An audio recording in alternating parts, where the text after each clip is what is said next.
Hello. Welcome back to the channel, and this is a channel where we give you reviews, playthroughs, unboxings. We generally like to talk a load of bollocks at tabletop gaming in general, and in this video we're going to be talking about a re-implementation of an 80s classic. We're going to be talking about Fireball Island, and in this game you'll be running around a 3D board. You'll be trying to look for artifacts whilst at the same time lobbing marbles at your opponents in the hope that you can hinder their chances of winning the game. So in this video we're going to be giving you a very brief overview of the rules. That's because there practically are none. We'll be telling you what we do like, what we don't like. Then we'll come back and we'll tell you whether or not Fireball Island is worth picking up today and in the future. So remember, if you're new here, then please consider subscribing to this channel. Leave a comment in that section down below. I'll see you after this. Bollocks. So, Fireball Island. How'd you play this game?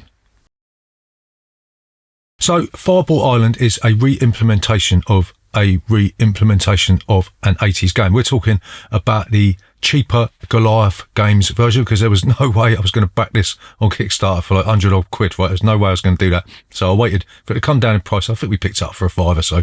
That was, I'm going to say bargain.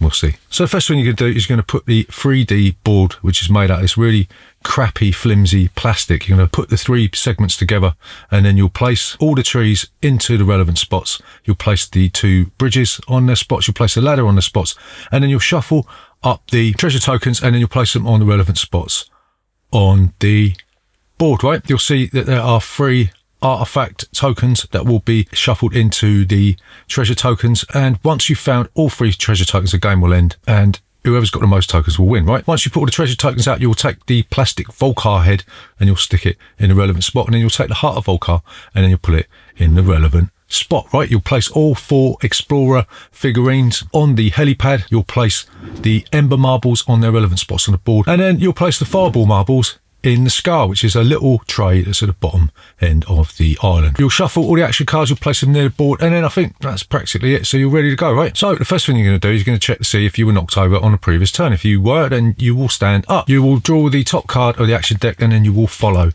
its instructions. And then once you've done that, then you'll reset the island, you'll put all the marbles back in their proper places, and then the player to your left will take their turn, right? It's that simple, right? So some of the action cards that you might come across the run card, and it says move 12. Whilst moving, you don't stop on the ladders or bridges, right? So you just pick up your Explorer, you'll move to our spaces, and ordinarily you'd have to stop when you come to a ladder or bridge, but funnily enough, you don't have to do that if you're playing the run card. You might end up with the steal card, and it says move 8 and then rotate Volcar 1 spot. Whilst moving, if you hop over somebody, steal 1 treasure they are carrying. You'll see that you can lift up Volcar and you can rotate him left or right. You pick him up and you rotate him, and this means that when you throw marbles into his head, then they will roll down different chutes. That means you can sort of loosely target players that are in specific areas. So you might have the Ember marble card, and it says move 6. After moving, launch an Ember marble. What you do, you'll take an Ember marble off its spot, you'll lob it into Volcar's skull in the hope that you can knock somebody out, right? Because if you knock somebody out, then you get to nick one of their treasures, right? So you might end up playing the Earthquake card, and it says rotate all trees and Volcar and then draw the top card of the deck. So this is a way of manipulating the board to prevent the marbles from either hitting you or to guide marbles into hitting somebody else, and then you'll also be able to take another go. It's amazing. And then finally, you might have the Cataclysm card. It says move 6. After moving, take the marbles from the Scar and drop them in the Volcar. So this is a similar action to the Ember marbles, but you'll be able to lob 4 marbles in instead of that solitary 1, right? So there's also caves on the board. If you move onto a cave space, you'll see there's a number. You'll roll the die. You'll move to a cave space with the number that you rolled. If you move past a space where there's a treasure, you'll be able to grab it. And remember, if somebody jumps over you by playing is it the run card? I can't remember. Then they'll be able to nick them. And if you grab the heart of Volcar, which is the big ruby thing, then this will give you extra points at the end of the game, right? The end of the game is triggered when all 3 of the artifacts are discovered, and then you top up your points. Normal treasures are worth 1 point. Artifacts, or special treasures as they're called in the rulebook, will be worth 2 points. If you reach the helipad, if you got out, then you'll get 4 points, and if you're carrying the heart of Volcar, then you'll get 6 points, and the player with the most points will be the winner of Fireball Island. So what do we like about Fireball Island?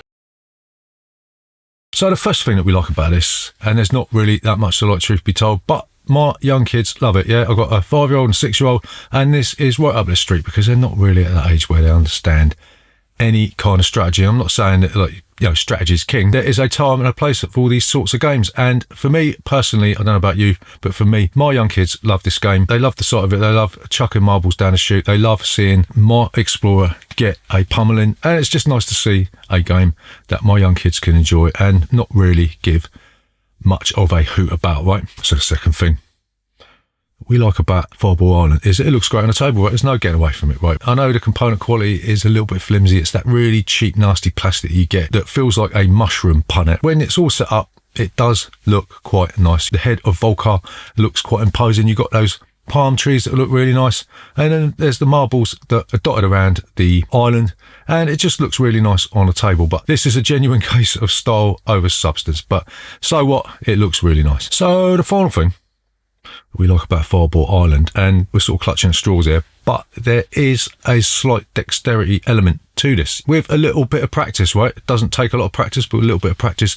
When you throw the marbles into Volcar's nut, then you can sort of guide them as to which track they're going to take, right? If you throw them at an angle, they're more likely to go that side, and they're more likely to go that side if you throw them at the other angle, right? But you're still at the mercy of the gods of Fireball Island, because at the end of the day, the marble's going to go wherever it wants to, right? But it is quite nice when you do actually manage to manipulate the marble in such a way that you feel sort of like that you've actually done something in the game. So what don't we like about Fireball Island?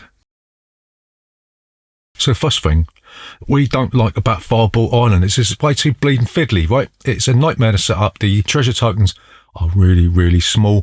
They don't seem to fit in these slots that well. And when the marbles roll down the tracks, all of the tokens seem to just fly up out of nowhere because the actual island itself is made out of really thin plastic, right? If you add to this, the explorers are really, really small. Even grabbing the marble, if you let go of it, it's going to fall out your hands and go running down one of the tracks, going to knock stuff over. And it's just, this game's just frustratingly fiddly. This is the thing that puts me off setting this up, right? It's just a pain in the bum putting those tokens out. There's about 40 of them. When you actually start playing a game, it just seems to take on a life of its own. It's like even the slightest knock on the board or on a table is going to send stuff flying, right? So the second thing that we don't like about Fireball Island, this is a two-pronged attack, is that the game just basically boils down to a random card draw, right? Not only are you at the mercy of that really, really small deck, it's just not enough cards in the deck, right? It's not enough variety to keep the game fresh. You're just going to be either moving or chucking a marble into Volcar's Swede. I know that the Restoration Games implementation of this had more cards. They've stripped this back to save costs, and obviously that's to be expected, but even so, there's just not enough variety of cards, and most of the cards do more or less the same thing. So the final thing that we don't like about Fireball Island is it goes on too bloody long. 30, how many is there? 36 bloody treasure tokens is far too many. So if you're exploring over this side of the island and there's no treasure tokens, you've got to trek all the way over to the other side of the island and then start searching over there. My advice to you, if you do pick this up, take a certain amount of treasure tokens out, but still stick the special treasures in, and that will cut down not only the length of the game, but also your pain and suffering.